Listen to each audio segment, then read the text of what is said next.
Sa kulungan ng bagsak ng dating station supervisor na isang gasolinahan dahil sa umano'y pagnanakaw ng nasa 57 million pesos, nakita ng kumpanya. Itinanggi na akusado sa pulisyang paratang. May unang balita, si Jomer Apresto. Sa tapat ng isang condominium sa Parañaque, inaresto ng Manila Police District ang isang babae.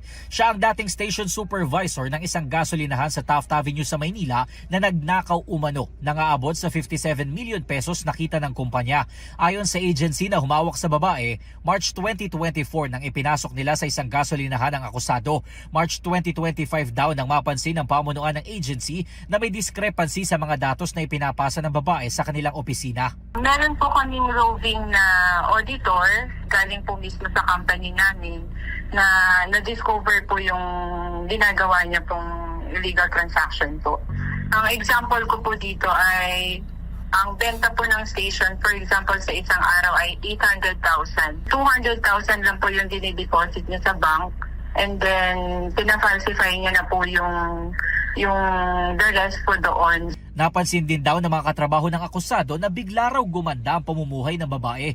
Panay raw ang travel at nakapagpundar ng mga ari-arian na sa tingin nila hindi raw tugma sa kanyang sahod. Ang salary niya po ay nag-range lang po ng above minimum, which is mga nasa 21,000 or 22 monthly. Sa mga post niya po sa social media, talagang magkargo po yung mga gamit niya, like yung mga bag, may sasakyan po siya, nakatira po siya sa condo, and then may mga farm po siya. Sinubukan daw nilang ipatawag ang babae sa kanilang opisina pero panay raw ang palusot hanggang sa tuluyan na siyang hindi pumasok sa trabaho sa gasolinahan.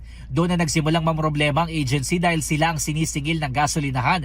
Nagsampa ng patong-patong na reklamong agency laban sa babae. Napagalaman din daw ng agency na dati na ring nasangkot sa pagnanakaw umano sa iba pang pinasukang gasolinahan ng akusado. Nasa kustodiya na ng MPD ang babae na tumanggi munang magbigay ng pahayag.